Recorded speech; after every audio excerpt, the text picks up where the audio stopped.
Hi friends, this is C A Shubhi Agrawal और आज हम इस सीरीज़ का सेकंड वीडियो शूट कर रहे हैं।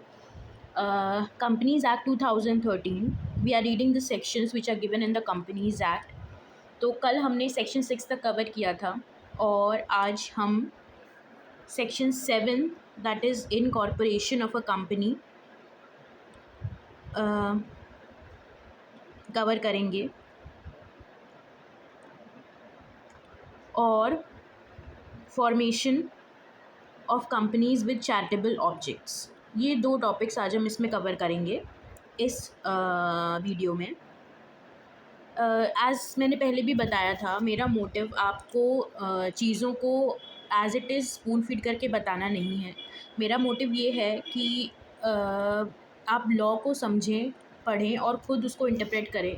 बिकॉज़ जो ये करिकुलम है CA, CS एक्सेट्रा, ये इतने डायनेमिक करिकुलम्स हैं कि ये चेंज होते रहते हैं, लॉज चेंज होते हैं, रूल्स चेंज होते हैं। तो उसके हिसाब से आपको अपडेट रहने के लिए कैसे लॉ को पढ़ना है वो आना चाहिए, ठीक है। तो आज मैं इनकॉर्पोरेशन ऑफ कंपनी डिस्कस करूँगी, तो लेट्स स्टार्ट। तो incorporation of company is given in section 7 of the companies act. क्या बोलता है ये section? There shall be filed with registrar within whose jurisdiction the registered office of the company is proposed to be situated the following documents and information for registration। तो ये बोलता है कि registrar के पास जिसकी जुरिडिक्शन में कंपनी बनने वाली है, इनकॉर्पोरेट होने वाली है, उसको हमें फॉलोइंग डॉक्यूमेंट्स और इन्फॉर्मेशन देनी पड़ेगी। क्या आता है इसमें? The memorandum and articles of the company duly signed by all the subscribers to the memorandum and manner as may be prescribed।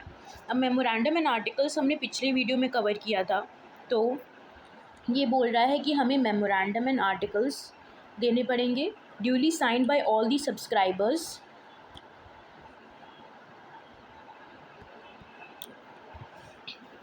to the memorandum in such manner and as may be prescribed।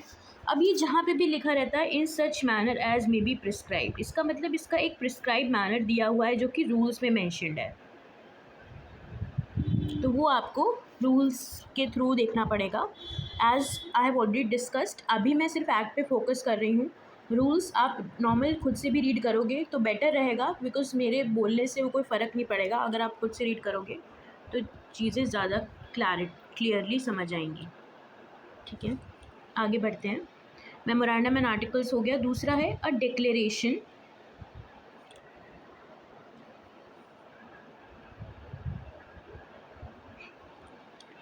A declaration in the prescribed form by an advocate, a chartered accountant, cost accountant or company secretary in practice who is engaged in the formation of the company and by a person named in the articles as a director, manager or secretary of the company, that all the requirements of this act and the rules made thereunder in respect of the registration and matters prescribed there precedent or incidental thereto have been complied with।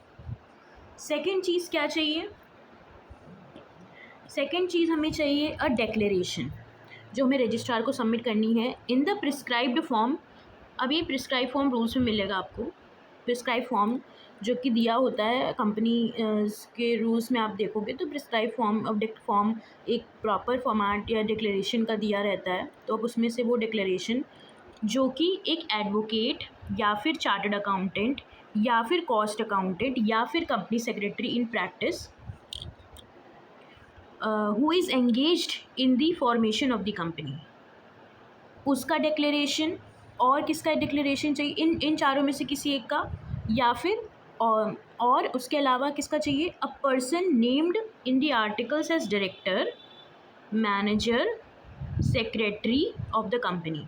और director, manager और secretary का declaration चाहिए कि जो rules जो कि prescribe किए गए हैं, रिक्वायरमेंट्स हैं, रूल्स हैं in respect of the registration, वो पूरी तरीके से कंप्लाई हो गए हैं, ठीक है।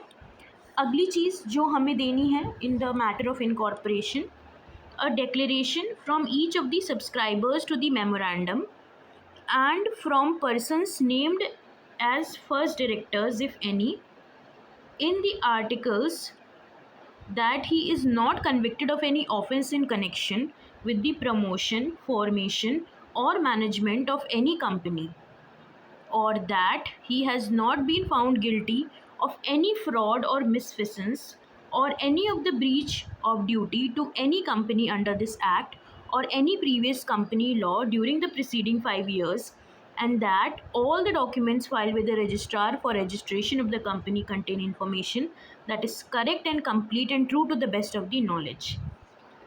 डिक्लेरेशन एक और देनी होगी जिसमें क्या आएगा, किससे हमें डिक्लेरेशन चाहिए रहेगी, जो सब्सक्राइबर्स टू मेमोरेंडम है वो डिक्लेरेशन देंगे, और जो पर्सन्स जिनको फर्स्ट डायरेक्टर्स बोला गया है वो डिक्लेरेशन देंगे अगर हैं कोई, जो आर्टिकल्स में मेंशन हैं।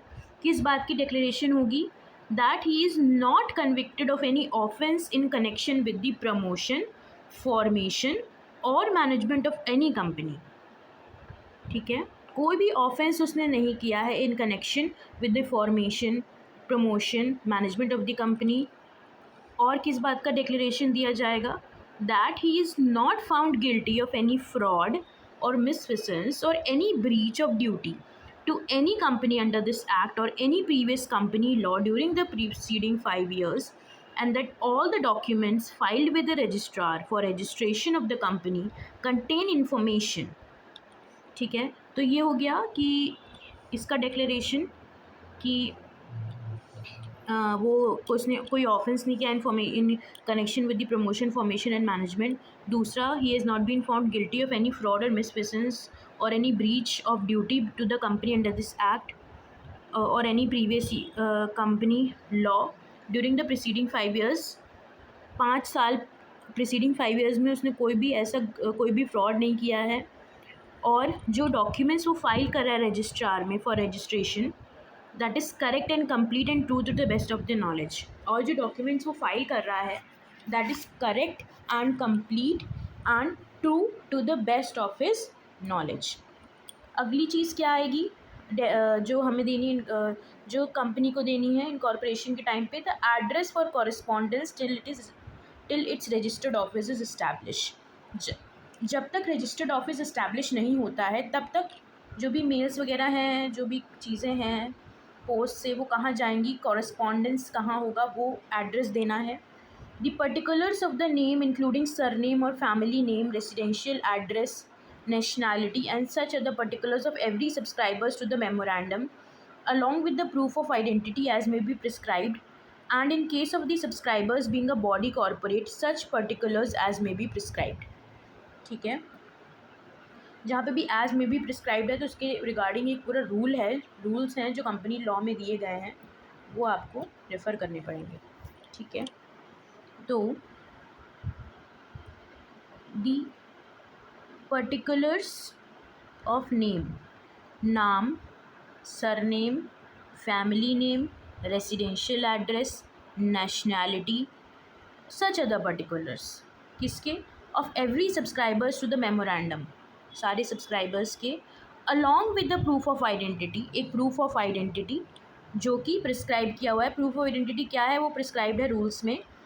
And in the case of a subscriber being a body corporate, such other particulars as may be prescribe. और अगर वो सब्सक्राइबर बॉडी कॉर्पोरेट है तो such other particulars as may be prescribe. The particulars of the person mentioned in the articles as the first directors of the company, their names including the surnames और family names, the director, थोड़ा गंदा हो गया, एक minute clean कर देना इसको।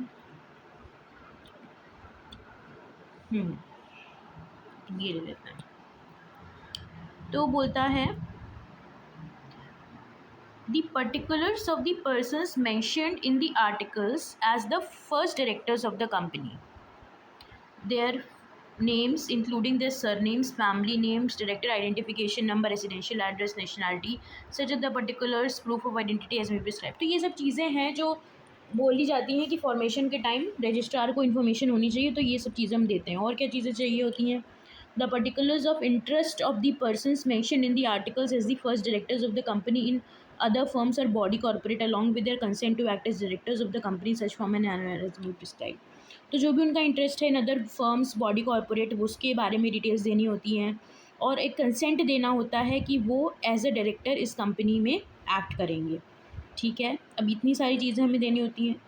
उसके बाद ये सब चीज़ें हो गई कि ये फॉलोइंग डॉक्यूमेंट्स देने पड़ते हैं। पहले हमने देखा मेमोरेंडम एंड आर्टिकल्स देने पड़ते हैं, फिर कई तरीके की डिक्लेरेशंस देनी पड़ती हैं। उसके बाद रजिस्टर्ड ऑफिस का एड्रेस देना पड़ता है, कॉरेस्पॉन्डेंस एड्रेस देना पड़ता है, फिर सब्सक्राइबर्स की डिटेल्स देनी होती हैं, फर्स्ट डायरेक्टर्स की डिटेल देनी होती हैं, कंसेंट देना होता है, इंटरेस्ट मेंशन करना होता है। तो ये सब चीज़ें देनी पड़ती हैं। ठीक है, आगे आ जाते हैं। The registrar on the basis of the documents and information filed under subsection 1 shall register all the documents and information referred to in that subsection and in the register and issue a certificate of incorporation in the prescribed form to the effect that the proposed company is incorporated under this act. तो registrar जो भी information company ने उसको दी है at the time of formation उस सबको देखते हुए वो कंपनी का जो नाम है वो रजिस्टर में वो रजिस्टर कर देगा और एक सर्टिफिकेट ऑफ इनकॉर्पोरेशन इशू करेगा, COI इशू करेगा। ये COI मिलने पे जो डेट होती है उसमें हम मानते हैं the company is incorporated on that date. ठीक है, अब on and from the date mentioned in the certificate of incorporation issued under the subsection 2, the registrar shall allot to the company a corporate identity number. अब जब certificate of incorporation issue हो जाता है company को on the basis of the information जो company ने provide करी होती हैं, उसके बाद कंपनी को एक सिन नंबर मिलता है that is CIN number which has a distinct identity for the company and which is also to be included in the certificate. अब ये CIN नंबर हर कंपनी के केस में अलग होता है कि आइडेंटिटी देता है कंपनी को। अगर आप जब भी MCA की साइट पे सर्च करो या किसी भी साइट पे गूगल पे सर्च करो MCA की साइट पे कंपनी को फाउंड करने के लिए, तो ये सिन नंबर डाल के आप पता कर सकते हो कंपनी के बारे में। ये हर कंपनी का यूनिक नंबर होता है। ठीक है, आगे चलते हैं।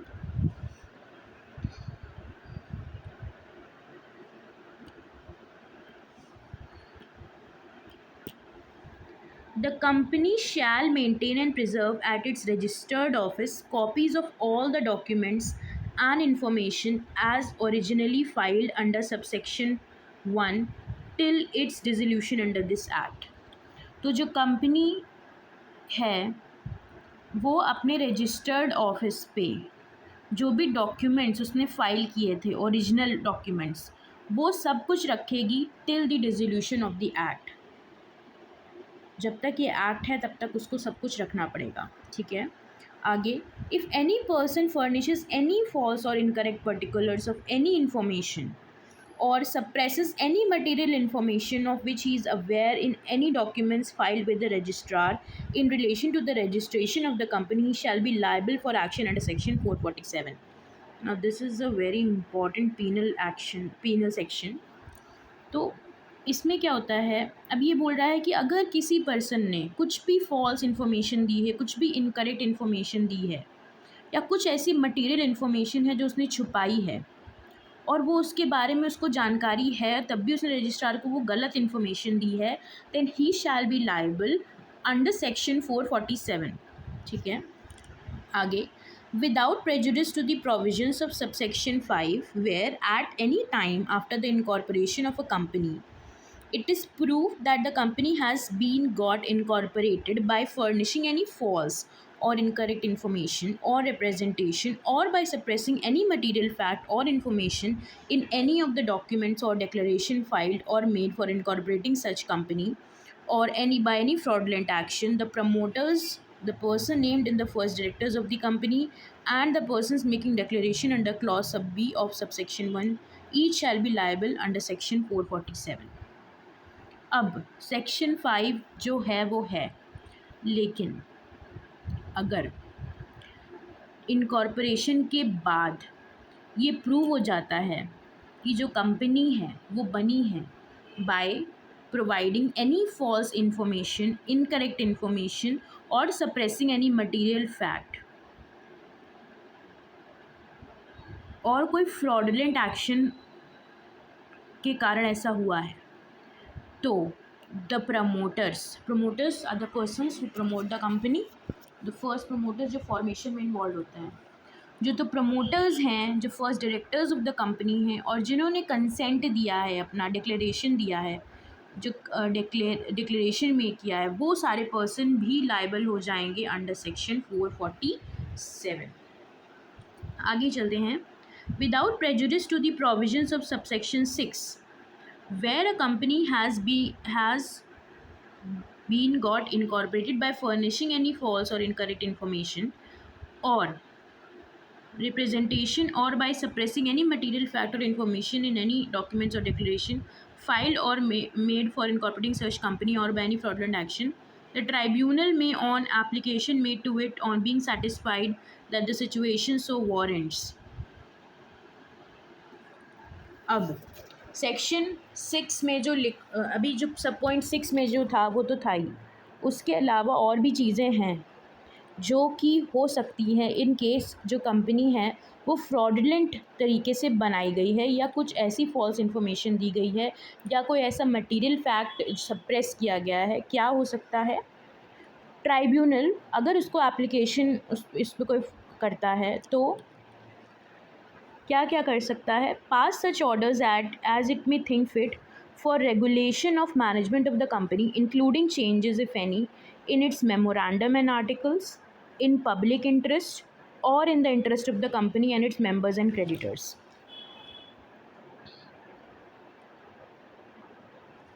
ठीक है, तो सच ऑर्डर्स जो उसको लगता है ठीक है वो वैसे ऑर्डर्स पास कर सकता है। Direct that the liability of the members shall be unlimited, direct कर सकता है कि जो मेंबर्स की लाइबिलिटी है वो अनलिमिटेड हो जाएगी, उस पर कोई लिमिट नहीं है, वो अनलिमिटेड हो जाएगी। Direct removal of the name of the company from the register of the companies, ऐसे डायरेक्शन दे सकता है कि जो कंपनी है उसका नाम रजिस्टर ऑफ कंपनी से हट जाए।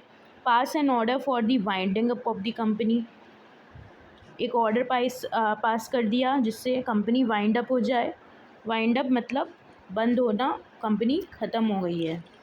पास सच ऑर्डर्स एज इट में डीम फिट, और ऐसे ऑर्डर्स जो वो ठीक समझे वो पास कर सकता है। Provided that before making such order the company shall be given a reasonable opportunity of being heard in the matter, the tribunal shall take into consideration the transaction entered into by the company including obligations if any contracted और payment of any liability.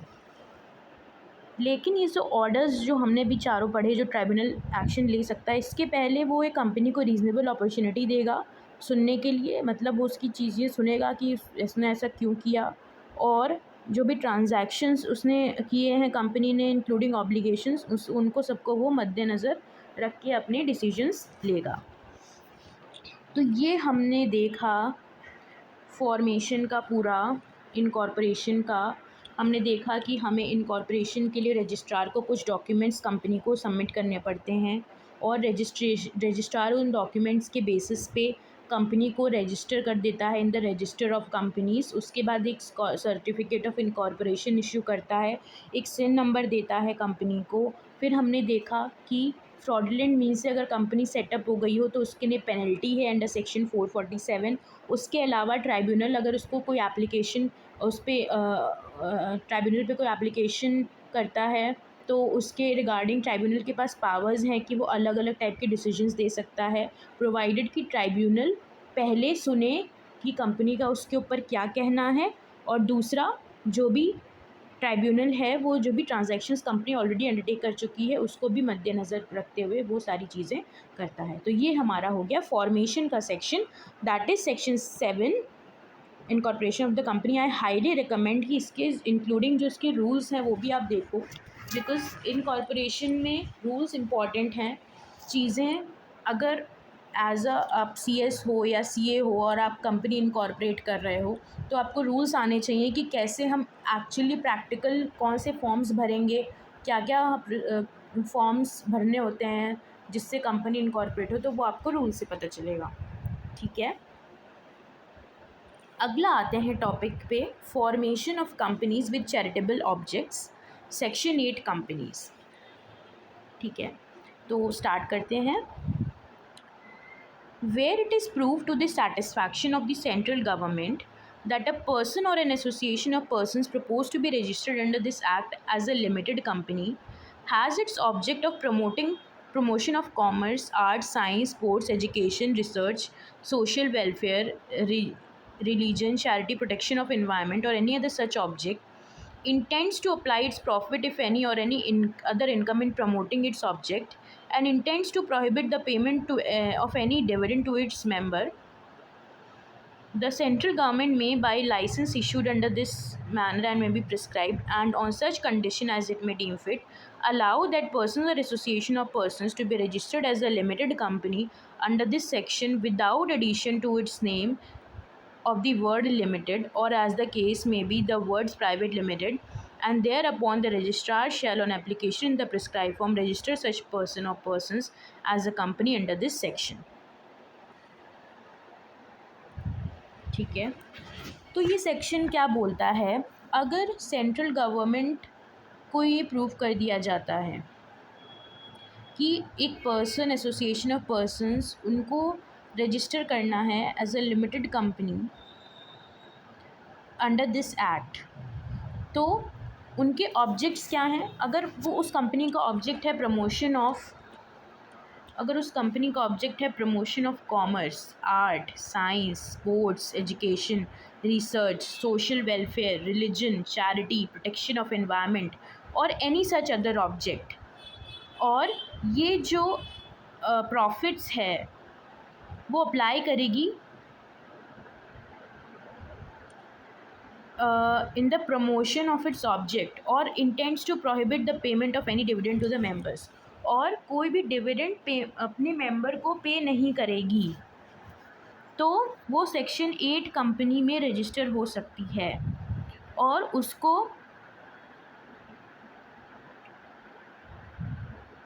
कोई भी अपने नाम के आगे limited या private limited लगाने की ज़रूरत नहीं होगी। ठीक है, आगे बढ़ते हैं। A company registered under this section shall enjoy all the privileges and subjects to all the obligation of the limited companies। तो जो कंपनी जो इस सेक्शन में रजिस्टर होगी उसके पास सारे प्रिविलेजेस होंगे जो कि एक लिमिटेड कंपनीज के पास होंगे, सारे प्रिविलेजेस और ऑब्लिगेशन। अ फर्म में be a member of the company registered under this section. तो एक फर्म है वो हो सकता है कि इस कंपनी का जो भी सेक्शन 8 कंपनी है उसका मेंबर हो, तो फर्म उसका मेंबर हो सकता है। A company registered under this section shall not alter the provisions of its memorandum और articles except with the previous approval of the central government. अब ये इम्पॉर्टेंट है, सेंट्रल गवर्नमेंट जो इस सेक्शन में कंपनी रजिस्टर्ड होती हैं वो अपने मेमोरेंडम या आर्टिकल्स में कुछ भी चेंज नहीं कर सकती except with the approval of the central government. Central government का अप्रूवल लगेगा तभी it can change its provisions of, it can change alter the provision of its memorandum और आर्टिकल्स। ठीक है, the company registered under this section may convert itself into a company or of any other kind only after complying with the conditions as may be prescribed। अब कुछ conditions हैं जो कि prescribed है in the rules, उनको follow करने के बाद ही एक कंपनी जो कि सेक्शन 8 में रजिस्टर हुई है वो अपने आप को चेंज करवा सकती है। ठीक है, आगे बढ़ते हैं।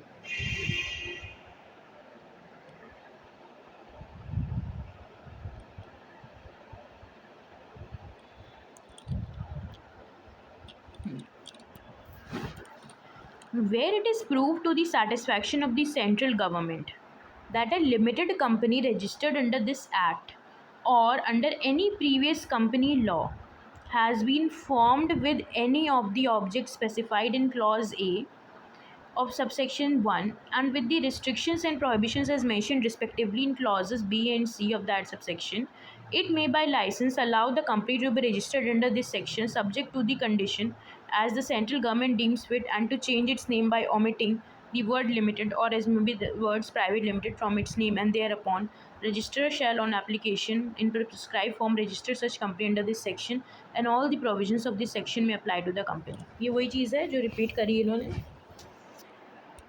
मेन सेंट्रल गवर्नमेंट को सेटिस्फाई करना पड़ता है कि हाँ ये सेक्शन 8 कंपनी है। The central government may by order revoke the license granted to the company registered under this section if the company contravenes any of the requirements of this section or any of the conditions subject to which a license is issued, or affairs of the company are conducted fraudulently or in a manner violative of the objects of the company or prejudicial to the public interest, and without prejudice to any other action against the company under this act, direct the company to convert its status and change its name to the add word limited or add words private limited। तो अब इसमें ये बोल रहा है कि जो central government है वो बाय ऑर्डर रिवोक कर सकती है लाइसेंस वापस ले सकती है जो इस कंपनी को एज अ सेक्शन 8 कंपनी मिला है, अगर वो कोई भी रिक्वायरमेंट इस एक्ट की कॉन्ट्रवीन करती है ऑफ दिस सेक्शन 8 कंपनी की कॉन्ट्रवीन करती है, या फिर कोई कंडीशन जिसके subject to which the licence was issued उसको कॉन्ट्रवीन करती है, या फिर affairs of the company are fraudulently conducted, या objects of the violative of the objects or prejudicial to the public interest में नहीं है, तो कंपनी को ये डायरेक्ट कर सकती है सेंट्रल गवर्नमेंट कि वो अपना स्टेटस कन्वर्ट करे और चेंज करे its name from the word limited और टू द वर्ड लिमिटेड और private limited as the case may be to its name, and thereupon registrar shall without prejudice to any actions that may be taken under section 7 on application in the prescribed form register the company accordingly, और फिर वो वैसे ही register हो जाती है। ठीक है, अब इसमें आप देखो सेक्शन 8 कंपनी पूरी तरीके से सेंट्रल गवर्नमेंट ही गवर्न कर रहा है एक तरीके से। Provided that no such order shall be made unless the company is given a reasonable opportunity of being heard. ये हमने हर केस में देखा है, कंपनी को रीजनेबल अपॉर्चुनिटी ऑफ हर्ड दिया जाता है। Provided further that a copy of every such order shall be given to the registrar. और कुछ भी ऐसा ऑर्डर आता है सेंट्रल गवर्नमेंट के थ्रू तो रजिस्ट्रार को इन्फॉर्म करना पड़ेगा। कुछ भी कंपनी में चेंजेस होते हैं हर केस में रजिस्ट्रार को इन्फॉर्मेशन जाती है। ठीक है, आगे देखते हैं। Where a license is revoked under subsection 6, the central government may by order, if it is satisfied it is essential in the public interest, direct the company to be wound up under this act or amalgamated with other company registered under this section, provided that no such order shall be made unless the company is given a reasonable opportunity of being heard। अब जहाँ पे licence revoke कर लिया गया है sub section 6 के according, और central government by order अगर उसको लगता है कि पब्लिक इंटरेस्ट में ऐसा एसेंशियल है तो डायरेक्ट कर सकता है कंपनी को कि वो वाउंड अप कर ले, उसको वाउंड अप करने के लिए डायरेक्शन दे सकता है सेंट्रल गवर्नमेंट, या फिर ऐसा डायरेक्शन दे सकता है कि वो किसी और कंपनी जो कि सेक्शन 8 कंपनी है उसके साथ अमालगमेट हो जाए, प्रोवाइडेड कि जो कंपनी है उसको reasonable opportunity of being heard मिलेगा। आगे देखते हैं। Where a licence is revoked under subsection 6 and where the central government is satisfied it is essential in the public interest that the company registered under this section should be amalgamated with other company registered under this section and having similar objects, then notwithstanding anything to the contrary contained in this act, the central government may by order provides for such amalgamation to form a single company with such constitution, properties, powers, rights, interests, authorities, privileges, with such liabilities, duties and obligations as may be specified in the order। तो वही चीज़ है कि अगर उसको लगता है कि amalgamate होना चाहिए उसको किसी और सेक्शन 8 कंपनीज के साथ in accordance with public interest, तो वो एक अलग कंपनी बनाएगी गवर्नमेंट जिसमें powers, constitution, rights, liabilities, duties वो सब डिफ़ाइन कर देगी। ठीक है, आगे देखते हैं।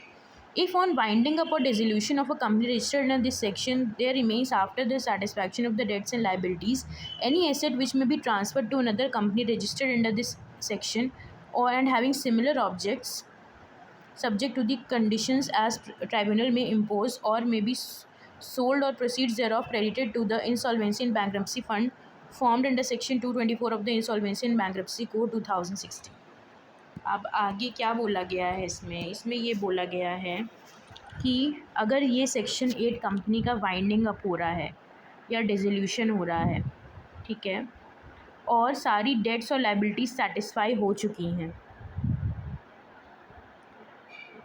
तो उसके बाद अगर कोई एसेट बचता है सेक्शन 8 कंपनी में जो कि वाउंड अप हो रही है, तो वो किसी और कंपनी जो कि रजिस्टर्ड है अंडर दिस सेक्शन उसमें ट्रांसफ़र हो जाएगा जिसके सिमिलर ऑब्जेक्ट्स हैं, subject to such conditions at tribunal में इम्पोज, सब्जेक्ट टू ऐसी कंडीशंस जो अपना ट्राइब्यूनल डिसाइड करता है, or may be sold and proceeds thereof credited to,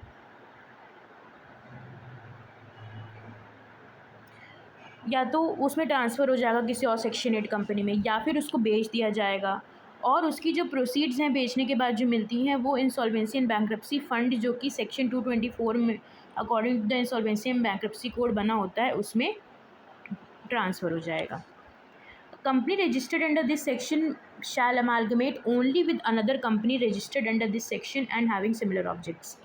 अब जो कंपनी है जो इस सेक्शन में रजिस्टर्ड है उसको अमालगमेट कर सकते हैं ओनली विद अनदर कंपनी जो कि इसी सेक्शन में रजिस्टर्ड हो, किसी और सेक्शन में, मतलब नॉर्मल कंपनी प्राइवेट लिमिटेड या लिमिटेड कंपनी में नहीं उसको अमालगमेट कर सकते, उसको सेक्शन 8 कंपनी के साथ ही अमालगमेट होना होगा।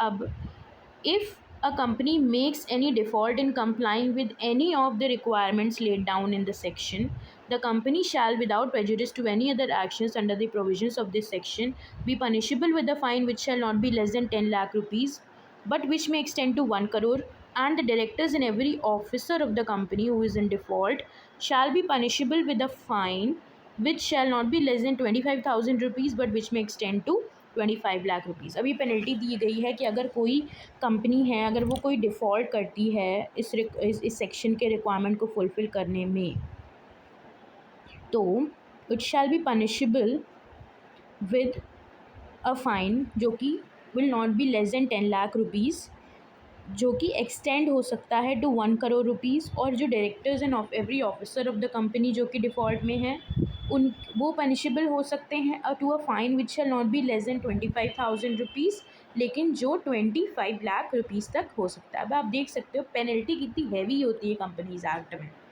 मतलब अगर हमारा इनकम टैक्स एक्ट देखो आप तो उसमें पेनल्टीज इतनी हैवी नहीं है, बट जो कंपनीज एक्ट हैं उसमें कुछ भी अगर 19-20 होता है तो उसकी हैवी पेनल्टीज़ होती हैं।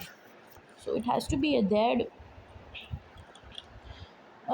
provided that where it is proved that the affairs of the company were conducted fraudulently, every officer in default shall be liable under section 447, और if fraudulent अगर तरीका है तो 447 अप्लाई हो, कहीं पे भी फ्रॉड हो रहा है तो इस यहाँ पे 447 अप्लाई हो जाएगा। ये बहुत ही इंपॉर्टेंट पीनल सेक्शन है जो हर जगह अप्लाई हो ही जाता है लगभग फ्रॉड के केस में।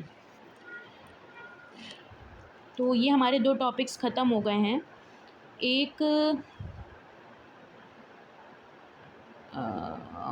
2 टॉपिक्स छोटे छोटे और हैं जो कि इसी से रिलेटेड हैं, तो हम ये देख लेते हैं, effect of registration and effect of memorandum and articles, क्योंकि ये फिर कंटिन्यूएशन में ही हो जाएगा ना। ठीक है, देख लेते हैं ये भी।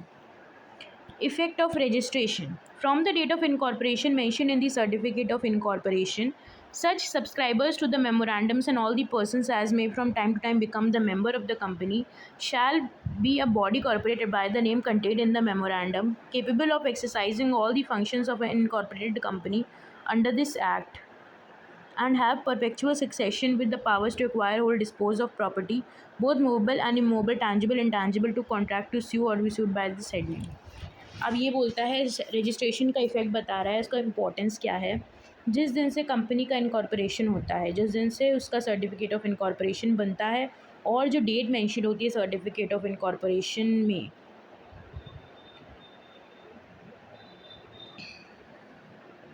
उस दिन से जो कंपनी है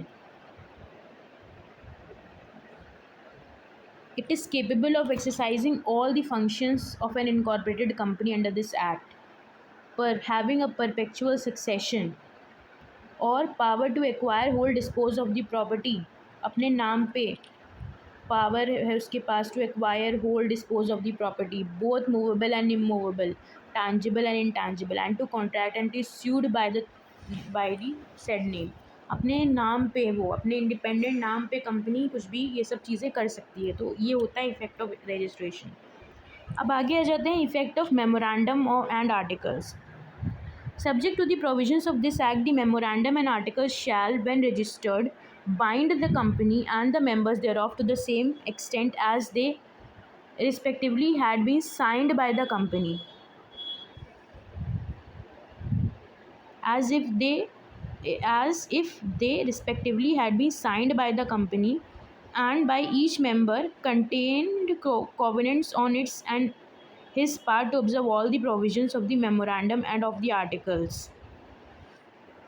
तो अब इसमें क्या बोल रहा है कि जो मेमोरेंडम एंड आर्टिकल्स हैं जब रजिस्टर हो जाते हैं, it shall bind the company and members thereof to the same extent as if respectively had been signed by the company and by each member.